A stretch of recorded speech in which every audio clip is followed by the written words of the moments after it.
श्रावण के महीने में शुक्रवार का दिन। तो कहोगे गुरुजी ये कथा कहाँ से निकाल के लाए हो? तो विष्णु पुराण में से आप उसको स्मरण कर सकते हो। काय में से? विष्णु पुराण में से। एक पात्र में देसी गाय का दूध, जल उसमें रखकर, और आपके यहाँ अगर लड्डू गोपाल हो, यदि आपके घर में ठाकुर जी हो, लड्डू गोपाल हो, विष्णु जी का कोई स्वरूप हो, श्री हरि का कोई स्वरूप हो, तो उस पर शुक्रवार के दिन आप संध्या के समय पर दुर्वा डालकर उस दुर्वा से अगर लक्ष्मी जी के नामों का 108 बार उच्चारण कर कर, घी का दिया लगाकर, कैसर के चावल साथ में रखकर केवल उस जल का और दूध का मात्र छींटा देते हो, तो उसके घर में कभी लक्ष्मी की कमी नहीं आ सकती, संपदा बढ़ती चली जाती है। 108 बार लक्ष्मी के नाम का मात्र उच्चारण कर लेने पर, भगवान विष्णु के चरणारविंद पर, भगवान विष्णु के चरणों पर केवल उस दुर्वा का, जल का, दूध का सिंचन कर देने से भी लक्ष्मी की वृद्धि होती, लक्ष्मी देती, दुर्वा बढ़ती है। और दुर्वा का एक बहुत सुंदर गुण है महाराज, बहुत सुंदर गुण है दुर्वा का। जहां पर उसके भीतर गांठ आती है ना, वहां से 2 रास्ते बना देती है। बोलो बनाती कि नहीं बनाती? कभी दुर्वा देखी होगी आपने। जहां गांठ आई वहां 2 रास्ते बनाएगी, फिर गांठ आई फिर 2 रास्ते बनाएगी, फिर गांठ आई फिर 2 रास्ते बनाएगी। दुर्वा का क्रम ऐसा है कि हम भगवान को दुर्वा क्यों देते हैं, उसका कारण यह है कि मान लो हे परमात्मा, हे शंभु, हे गणेश, हे प्रभु नारायण, अगर मान लो मेरा एक रास्ता चलते चलते गांठ पड़ जाए, एक रास्ता मेरा बंद हो जाए, तो वहां से मेरे दूसरे रास्ते खोल देना। इसलिए दुर्वा भगवान को समर्पित करी जाती है। दुर्वा को समर्पित करने का क्रम ही यही है कि मेरे मार्ग खुल जाए, मेरी राह खुल जाए, मेरा मार्ग चारों तरफ खुलता चला। दुर्वा नीचे की ओर चलते चलते मार्ग खोलती चली जाती है।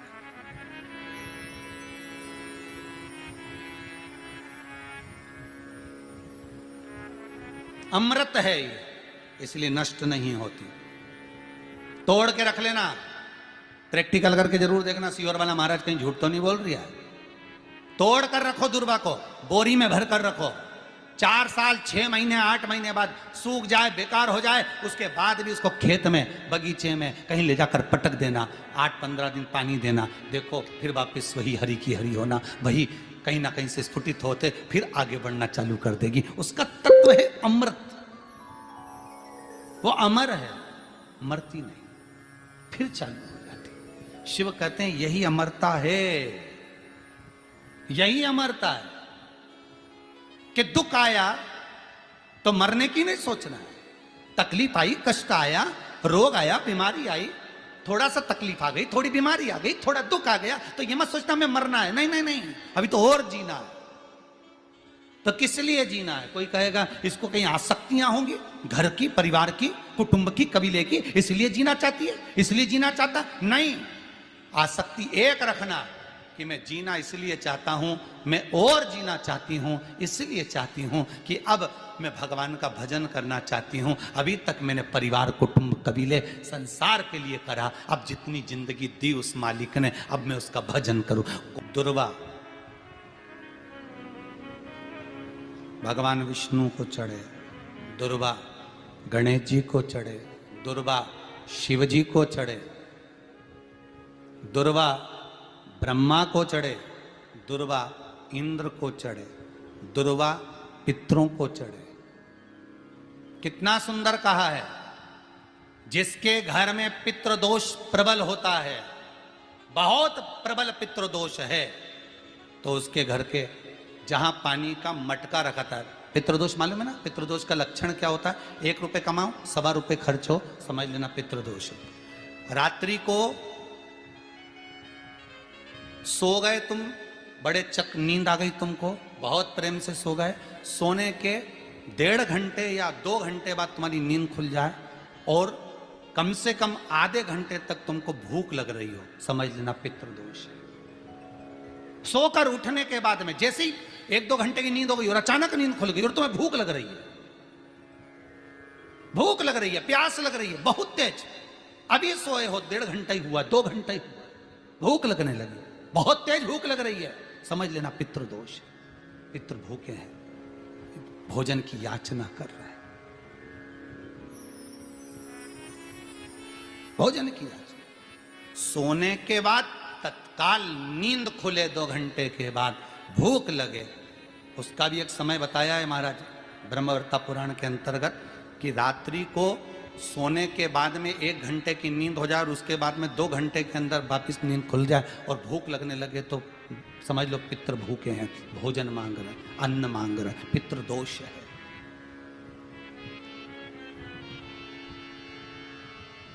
पितृदोष का कुछ कुछ वर्णन किया गया है। घर में एक पात्र के चक्कर में, एक बेडशीट के चक्कर में, एक सामान के चक्कर में विवाद हो रहा है तो समझ लो पितृदोष है। 1 रुपया कमाया, सवा खर्च हो रहा है, पितृदोष है।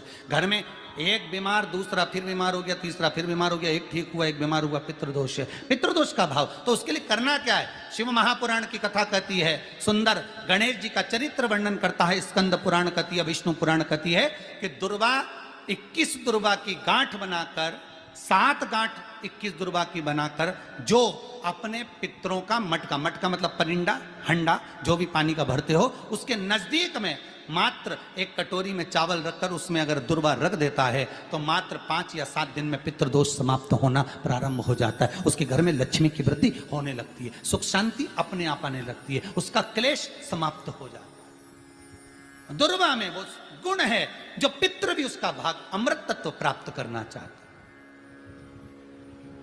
अमृत देना चाहते। और सरल भाषा में समझिए, जिसकी फैक्ट्री नहीं चल रही हो,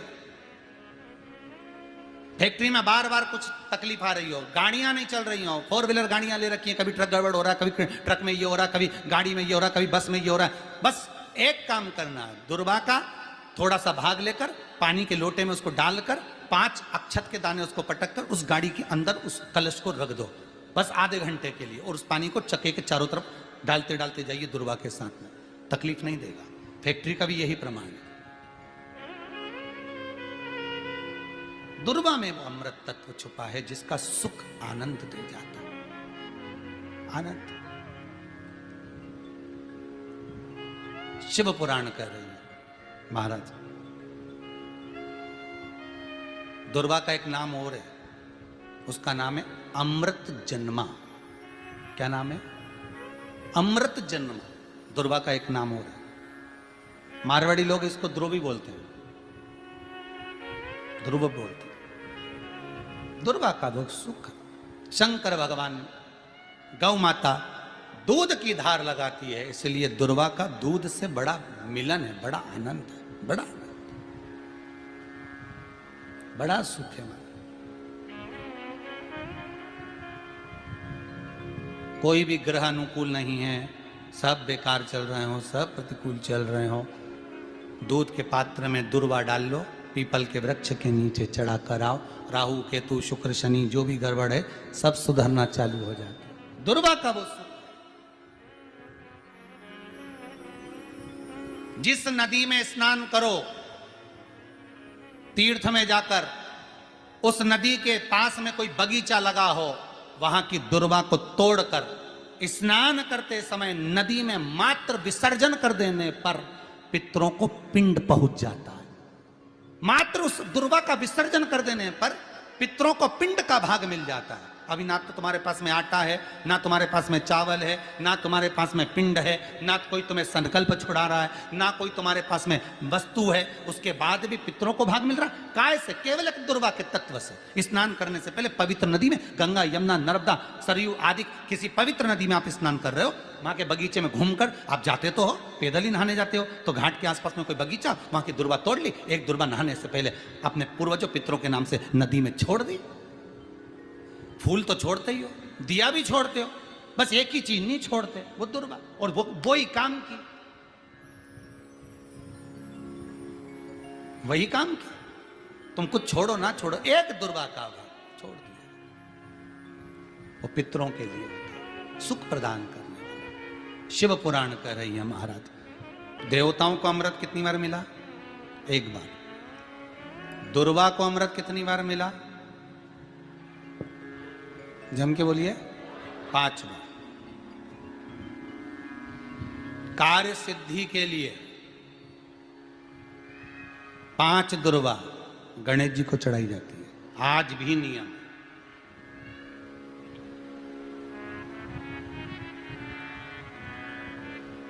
कभी आपको मौका मिला हो और आपने रावण संहिता पढ़ी हो। कौन सी संहिता? रावण संहिता। क्योंकि रावण शिव का उपासक था, भजन करने वाला था। शिव तांडव स्तोत्र आज भी लोग रावण का एक आनंद में पढ़ते। तो शिव का उपासक है रावण, शंकर का उपासक। विद्वान भी था, ज्ञानवान भी था। वो तो देवता के हाथ से मरना था उसको, इसलिए उसने मांगा ही यही था। जो मांगा वो मिला। तो रावण संहिता अगर किसी ने पढ़ी हो तो उसको मालूम होगा, रावण संहिता में 4 तरह के तिलक का महत्व बताया। कितने तिलक? 4।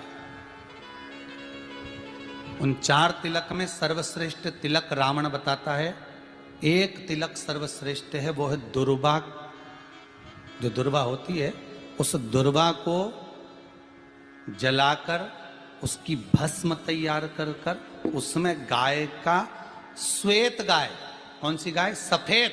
उस गाय के शरीर पर कोई दाग ना, उसके शरीर पर पूर्ण तरह से श्वेत हो, ना लाल उसमें कोई धब्बा हो, ना काला धब्बा हो, ना कोई कलर हो, बस केवल श्वेत। रावण संहिता में 4 तरह के तिलक का प्रमाण दिया। तो एक तिलक रावण संहिता में वर्णन आया, एक तिलक का जो व्याख्यान वर्णन किया गया, उसमें दुर्वा को जलाकर राख कर कर भस्म बनाकर उसमें गाय का घी, देसी गाय का घी मिलाकर और उसका बिंदी, उसका तिलक मस्तक पर लगाकर या नैनों में सुरमा लगाकर जो व्यक्ति जिस किसी से मिले वो उसका हो जाता। उस दुर्वा में इतना प्रबलता आ जाती है, अमृत तत्व जुड़ा हुआ है दुर्वा के। रावण संहिता में 4 तिलक बताएं, उसमें से सबसे 4 तिलक में अलग अलग, एक बेलपत्री की जड़ का तिलक है, एक आंकड़े की जड़ का तिलक है। रावण संहिता में 4 तिलकों का वर्णन है, उसमें मुख्य है सबसे ज्यादा।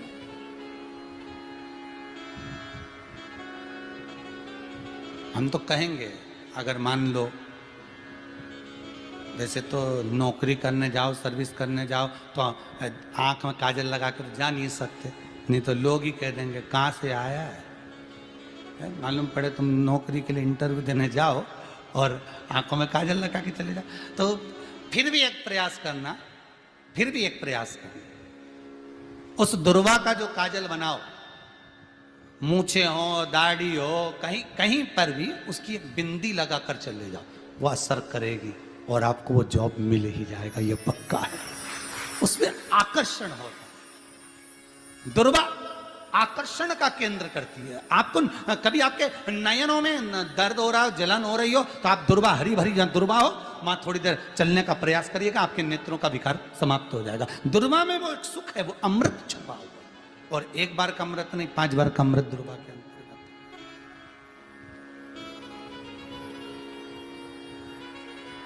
कौन से देवता हैं जिनके ऊपर दुर्वा का जल दूध में मिला हुआ छीटा जाए? श्वेत गाय के। देखो दूध का प्रमाण बार बार दुर्वा के साथ आया, उसका कारण क्या है? क्या कारण हो सकता है उसका? उसका एक कारण है, समुद्र मंथन के समय पर सबसे पहले कुछ निकला था, तो समुद्र मंथन में सबसे पहले निकली थी गौ माता निकली थी। क्या निकली थी? गाय। सबसे पहले निकली थी गाय। और कितनी गाय निकली थी? 5।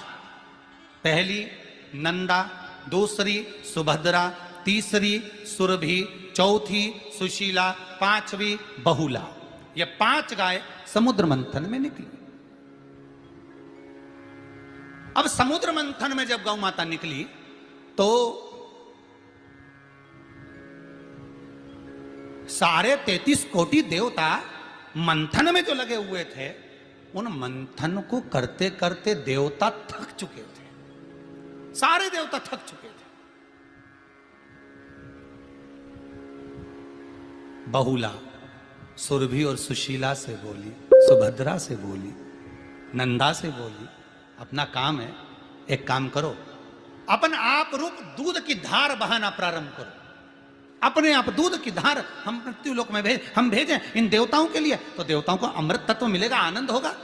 और गौ माता ने ऊपर खड़े होकर जो दूध बहाना प्रारंभ करा, वो देवताओं के मुख में आधा तो गया और आधा दूध समुद्र पर जब गिरा, और जो मंथन चल रहा था उस मंथन के चलते, कभी दूध का दही का मंथन करना तो क्या निकल कर आएगा, मक्खन आ जाएगा। वो मक्खन तेड़ता हुआ समुद्र की लहर से दुर्वा पर जा पड़ा। इसलिए आज भी दुर्वा के साथ में गौ माता के दूध का बड़ा प्रमाण, वो भी देसी गाय, जर्सी नहीं, विदेशी नहीं, देसी गाय। और देसी गाय का दूध का बड़ा बड़ा प्रमाण है सर। हम कई बार कथाओं में कहते हैं, जैसा खाया अन्न, बोलते जाओ, वैसा हो गया मन, जैसा पिया पानी वैसी हो गई वाणी, और जैसा पिया दूध वैसी बन गई बुद्ध। बुद्धि कैसे बनी है? दूध से बनी। डब्बे का दूध पियोगे तो डब्बे हो जाओगे, थैली का दूध पियोगे तो थैली, बोतल का दूध पियोगे तो बोतल। तो दूध का बड़ा असर।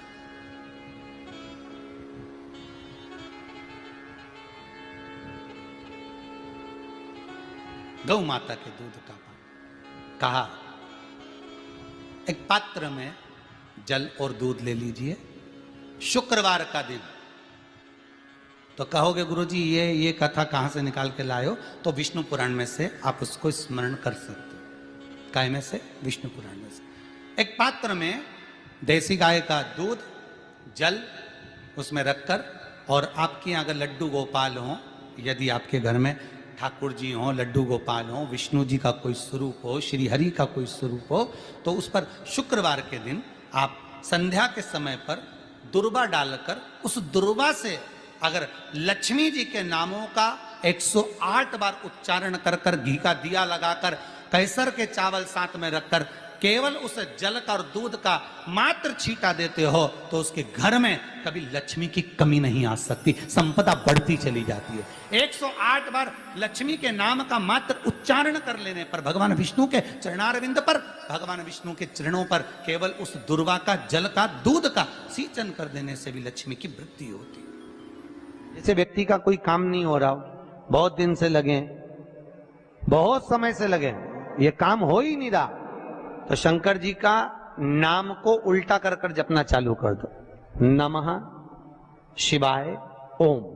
आपको लगे कि आपके घर में शांति बिल्कुल नहीं है, क्लेश बहुत ज्यादा है, बहुत ज्यादा तकलीफ, हमारे घर में कुछ न कुछ जरा सी बात पर विवाद होता ही है, तो प्रयास करिएगा कि आप काली तिल थोड़ी सी, एक काली मिर्ची और 7 लौंग, क्या क्या तिल चीजें हैं, काली तिल, काली मिर्ची, 7 लौंग, केवल ये हथेली में रखकर अपना नाम और गोत्र बोलकर अपने दरवाजे से बाहर निकलकर किसी भी शंकर के मंदिर को समर्पित करिए। शिव पे नहीं चढ़ाने दें तो शंकर की चौखट पर रखें। महाराज, घर में कभी क्लेश नहीं होगा, बिल्कुल शांति। और शुक्रवार के दिन माता लक्ष्मी के लिए अग्नि में आहुति दीजिए। महाराज, शाम के समय पर सूर्यास्त के पहले शिव महापुराण की कथा कहती है,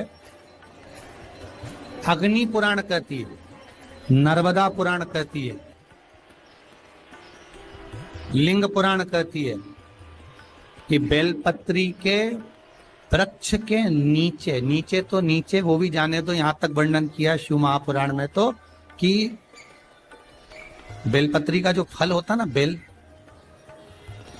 बेल फल जो होता है, कहते हैं अगर किसी व्यक्ति के यहाँ लक्ष्मी की कमी होती है, संपदा की कमी होती है, जिसके यहाँ पैसा नहीं आता, धन नहीं आता, तो बेल का जो फल होता है, बेलपत्री का जो फल होता है, उस फल के गूदे को,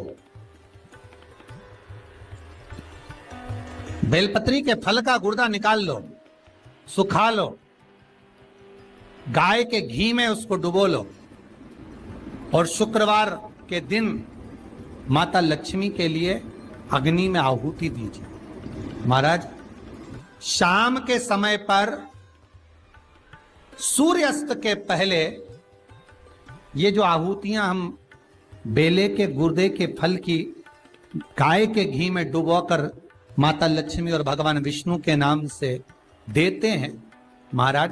2 या 3 शुक्रवार करोगे, लक्ष्मी की कभी कमी नहीं आती, संपदा बढ़ती है। एक प्रयोग और कर कर देखना, कभी अगर मौका मिले आपको तो प्रयोग कर कर देखिए। लिंग पुराण के अंदर लिखा हुआ है, शिव पुराण में, लिंग पुराण में और स्कंद पुराण में कहा गया है कि अगर किसी ने बेले के फल का अगर थोड़ा सा भी गुर्दा पाया है, बेले के फल को खाया हो या बेल का रस पिया हो या बेल के फल का जूस पिया हो, अगर वो व्यक्ति का अनायास किसी कारणवश प्राण भी छूट गए हो, तो शिव महापुराण की कथा कहती है कि 27 दिन तक वो बेल के फल का रस उसके नस नस में रहता है, तो उस व्यक्ति को यम नहीं छूते, वो कैलाश पर निवास करता है। मर भी जाता है तो अधोगति में नहीं पड़ता, नरक नहीं भोगता, वो बैकुंठ पद का कामी हो, बैकुंठ का निवासी।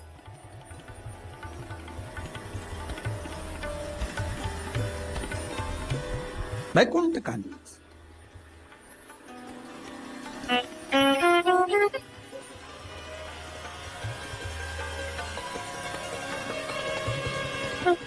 ये जो शिव जी को चढ़ती बेलपत्री हुई, शमी पत्र हुआ, मदार का पुष्प, आंकड़े का जो पुष्प हुआ, ये सब साधारण नहीं है। साथ शंकर का एक एक गुण तत्व ग्रहण करने वाले, शंकर का अनुमोदन करने वाले, शिव को एक एक वस्तु जो चढ़ने वाली साधारण नहीं।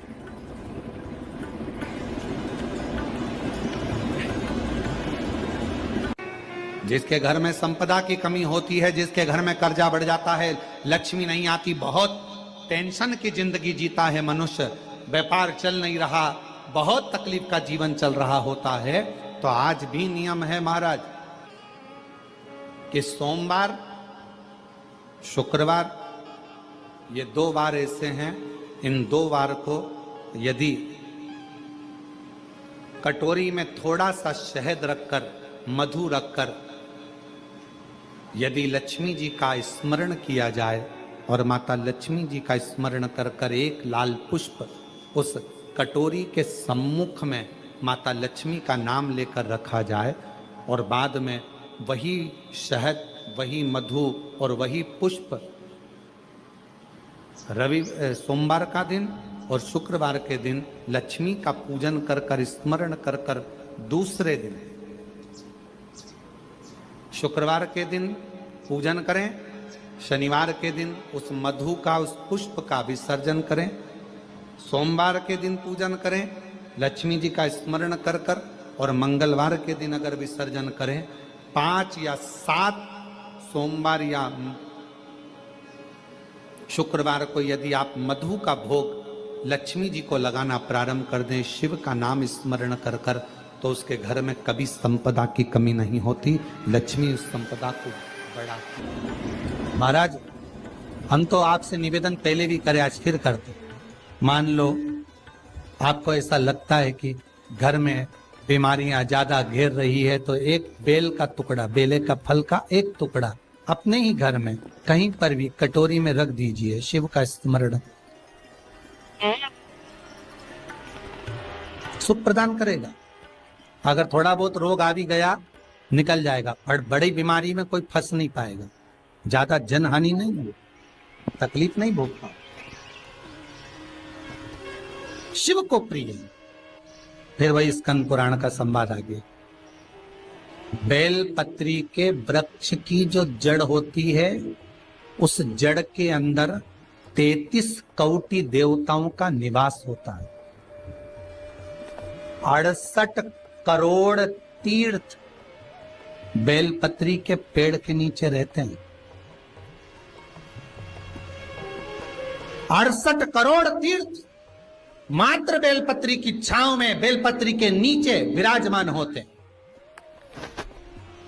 अगर आपके मन में कभी कभी भाव उत्पन्न हो जाए ना कि मेरे को कहीं तीर्थ करने जाना है और अभी मौका नहीं मिल रहा, तीर्थ जाने का, अभी तो लॉकडाउन चल रहा है और अभी सब दूर बीमारी फैली हुई है, कहीं नहीं जा सकते, तो जब लॉकडाउन हट जाए, बीमारी समाप्त हो जाए और तीर्थ जाने का मन करे, तो किसी बेलपत्री के पेड़ के नीचे 5 मिनट जाकर बैठ जाए।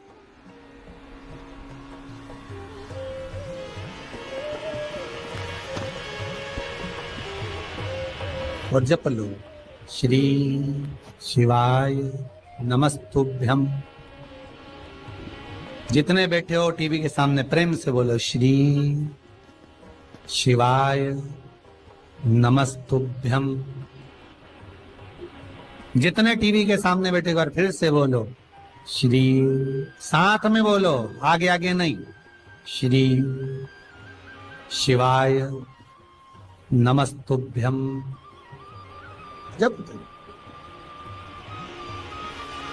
जब तुम्हारा मन करे मुझे चारों धाम जाना है, जब तुम्हारा मन करे कि मुझे काशी जाना है, जब तुम्हारा मन करे मुझे उज्जैनी जाना है, जब तुम्हारा मन करे कि मुझे ओमकारेश्वर, मुझे सोमनाथ जाना है, भीमा शंकर, बैद्यनाथ, मल्लिकार्जुन जाना है, केदारेश्वर जाना है, बस नागेश्वर जाना है, थोड़ी देर के लिए बेलपत्री के पेड़ के नीचे जाकर भी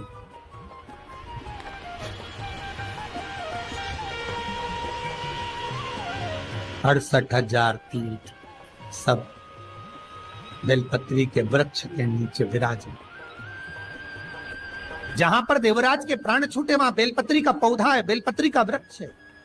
हिंदू धर्म में आज भी रीति है, मरने वाले व्यक्ति, अब तो ये कोरोना महामारी में ना गाड़ी में भरे ने लेकर चले गए और जला दिया, पर पहले जो नियम था शास्त्रार्थ के अनुसार, जब कोई व्यक्ति मरता था उसको कंधे पर लेकर जाते थे, तो ले जाने के बाद में बीच राह में एक स्थान ऐसा आता था जहां पर अर्थी को उतारते थे, विश्राम स्थल पर उस अर्थी को उतारा जाता था। और वो केवल विश्राम स्थल ऐसे नहीं होता था, वहां पर बेलपत्री का पौधा होता था, पेड़ होता था, उस बेलपत्री के वृक्ष की छांव उस मुर्दे पर भी पड़ जाती थी तो उसको यम की कैद नहीं भोगना पड़े,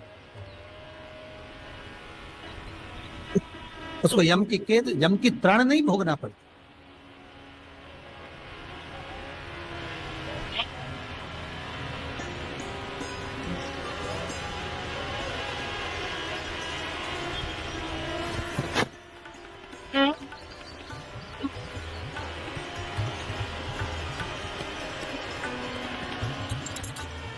इसलिए उस बेलपत्री के पौधे के नीचे उसको विश्राम दिया जाता है।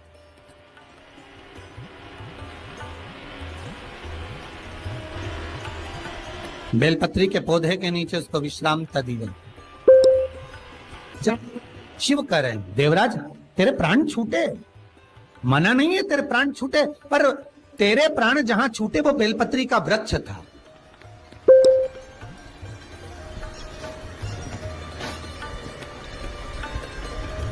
और अब तुझे यहां नहीं रहना है, अब तुझे कैलाश पर रहना है। तो कैलाश पर क्यों? शंकर भगवान बोलते हैं ये मृत्यु लोक जो है ना, पृथ्वी, ये भूमि जो है ना, ये मेरी निवास स्थली है, ये मेरा घर है। इसलिए शंकर भगवान ने, भगवान विष्णु ने जब कहा था, भगवान विष्णु जब शंकर भगवान से बोले कि मैं आपसे मिलने आना चाहता हूं, तब शंकर भगवान बोले आ जाओ। तो भगवान विष्णु पृथ्वी से एक हाथ ऊपर पांव रखकर चल रहे थे। तो शंकर जी ने पूछा तुम पांव जमीन पर क्यों नहीं रखते, पृथ्वी पर रखो। शिव जी मैं पांव पृथ्वी पर नहीं रख, क्यों? नहीं नहीं नहीं नहीं, मैं पांव पृथ्वी पर नहीं रख सकता। आखिर क्यों? शंकर भगवान से भगवान विष्णु कहते हैं पूरी पृथ्वी पर छोटे छोटे कंकर नजर आते हैं, हर कंकर में मुझे शंकर नजर आते हैं। जब कंकर में शंकर दिखेगा तो मैं पृथ्वी पर पांव कैसे रख सकता हूं? शिव जी बोले, भाई नारायण, भगवान विष्णु से बोले, है नारायण, अगर आप इतनी दूरी बनाकर रखेंगे तो फिर हमारे करीब में कौन आएगा?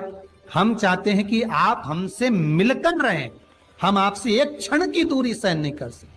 आप हमसे चिपक जाएं, लपट जाएं, आप हमसे रम जाएं, हम आप में रम जाएं।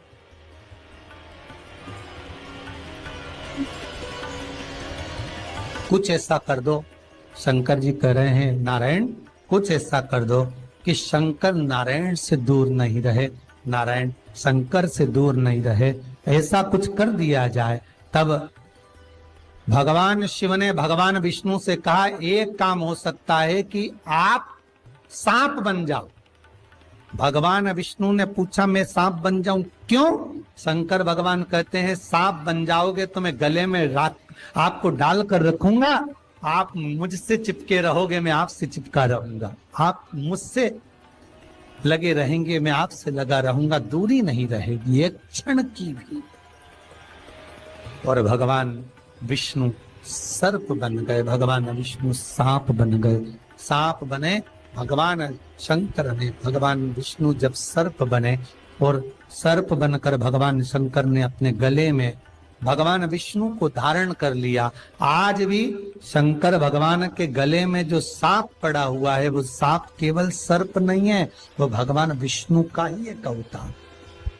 धन की कमी है, संपदा नहीं है, पैसा नहीं आ रहा, व्यापार नहीं चल रहा, कहीं से आवक नहीं हो रही, बहुत कष्ट का समय चल रहा है। शमी के वृक्ष में, शमी के वृक्ष के नीचे जब जाएं और शमी के वृक्ष के नीचे सोमवार के दिन और शुक्रवार का दिन, दोनों दिन में से कोई सा भी एक दिन पकड़ लें जिस दिन हमें शमी के वृक्ष के नीचे जाकर घी का एक दीप समर्पित करना है और 7 चावल के दाने समर्पित करना है। उसी का एक चावल का दाना उठाकर शंकर के शिवलिंग में ले जाकर चढ़ाना है। आपको मालूम ही नहीं पड़ेगा कैसे आप धीरे धीरे संपदावान बनते चले जाएंगे। शमी का पौधा वैभव देना प्रारंभ करें। शमी मेहनत आपकी है, संघर्ष आपका है, आपको परिश्रम भी करना है और साथ में ये कर्म। श्रावण महीने की 9वीं तिथि, कौन सी तिथि? 9वीं, चाहे शुक्ल पक्ष की हो चाहे कृष्ण पक्ष की। 7 दुर्वा, कितनी दुर्वा? 7 दुर्वा अशोक सुंदरी वाली जगह पर चढ़ाकर, शंकर भगवान के ऊपर चढ़ाकर, गणेश जी के चरणारविंद को लगाकर उसको लेकर आना है। हाटकेश्वर महादेव का स्मरण कर। कौन से महादेव? हाटकेश्वर महादेव। उसको लेकर आइए। उदर में, पेट में रोग हो, बीमारी हो, बहुत ज्यादा तकलीफ हो रही हो, शरीर के अंतर्गत एसिडिटी रहती हो या पेट के अंतर्गत कोई ना कोई बीमारी बनी ही रहती हो, उसको भादो के महीने में, कौन से महीने में? भादो के महीने में किसी भी दिन सुबह के समय जब आप वो दुर्वा लेकर आए, 5 दिन 6 दिन 7 दिन में एक एक कर कर खाली पेट उसको चबा चबा कर खा लो और पानी पी लीजिए। करना पड़ेगा श्रावण महीने में, खाना पड़ेगी भादो में। चतुर्मास में चारों महीनों का बड़ा बड़ा महत्व है। कभी आपको एक स्मरण रहा हो कि जिस नारी के, स्त्री के रजोधर्म से जुड़ी हुई या पुरुष वर्ग में भी कहीं ना कहीं किसी ना किसी रूप में इस उदर से लेकर एड़ी तक के बीच में जो भी तकलीफें होती हैं उससे जुड़े हुए के लिए भी सावन के महीने में एक प्रयोग आता है। उसको कर लेने से संपूर्ण जीवन समय में ये नाभि कोश से लेकर एड़ी तक के बीच में कभी तकलीफ हो ही नहीं सकती। और वो जल शंकर भगवान को शूलपाणेश्वर महादेव के नाम से चढ़ाया था। कौन से महादेव के नाम से? शूलपाणेश्वर महादेव। शूलपाणेश्वर उसका भी स्थान है कि वो जल कहां चढ़ता है। तो पहले तो 9वीं तिथि का दुर्वा प्रयोग भगवान शंकर को समर्पित करते हुए, अशोक सुंदरी वाली जगह पर समर्पित करते हुए श्री गणेश जी महाराज को कहकर, आपको याद होगा जिस समय पर श्री गणेश जी महाराज कुबेर जी महाराज के घर में भोजन करने गए थे, सारा अन्न भगवान गणेश जी पा गए थे, तब शंकर भगवान ने दुर्वा भेजी थी। ये दुर्वा जब गणेश जी को भेजी गई थी तो वो औषधि के लिए भेजी गई थी कि गणेश जी ने ज्यादा पा लिया है तो शरीर में रोग ना हो जाए, पेट में कोई रोग ना हो जाए। तब शिव जी ने भेजी थी अशोक सुंदरी के माध्यम से। इस दुर्वा का प्रभाव रोग मुक्ति के लिए किया गया। एक सफेद दुर्वा, दुर्वा जानते हो सब लोग? अरे जम के तो बोलो। वो गणेश जी को जो धूप चढ़ती है दुर्वा, वो हरी होती है। ये जितनी हरी दुर्वा लगी होती है इसमें एक सफेद दुर्वा भी लगी होती है, सफेद कलर की दुर्वा होती है। एक सफेद दुर्वा शिव जी को समर्पित कर कर, 1 लोटा जल कुंदकेश्वर अवधूतेश्वर महादेव का नाम लेकर शंकर को समर्पित करें और उस जल को लेकर वो दुर्वा को वापस उठा कर ले आए। जिसके डायलिसिस चल रहे हों या जिसका किडनी लीवर बेकार हो रहा हो, वो जल जो शिव जी पे चढ़ा हुआ है दुर्वा वाला, वो जल उसको दें। वो दुर्वा फिर वापस पानी में गला दें और उसका पानी उस डायलिसिस वाले को, ज़्यादा मात्रा में पानी नहीं देना, केवल ये समझ लो कि एक छोटी चम्मच होती है तो छोटी चम्मच से आधा चम्मच पानी भी अगर आपने उसको दिया और उसके एक हफ्ते में अगर 2 भी डायलिसिस चल रहे हैं और कुंदकेश्वर अवधूतेश्वर महादेव का नाम लेकर अगर आप समर्पित कर रहे हो और वो जल उसको दे रहे हो, तो ये निश्चित है कि 4-5 हफ्ते में उसके डायलिसिस धीरे धीरे कम होना चालू हो जाएंगे और उसको लाभ मिलना प्रारंभ हो जाएगा। उसको लाभ मिलना प्रारंभ हो जाएगा। पर करना कब है इसको, कब कर सकते हैं? तो शिव महापुराण की कथा में वर्णन आया है, सावन का जो शाम तक रात्रि तक तुम्हारी जब मर्जी पड़ जाए, तब देवादिदेव महादेव को वो दुर्वा समर्पित कर कर उस जल को लाकर उस जीव को अवश्य प्रदान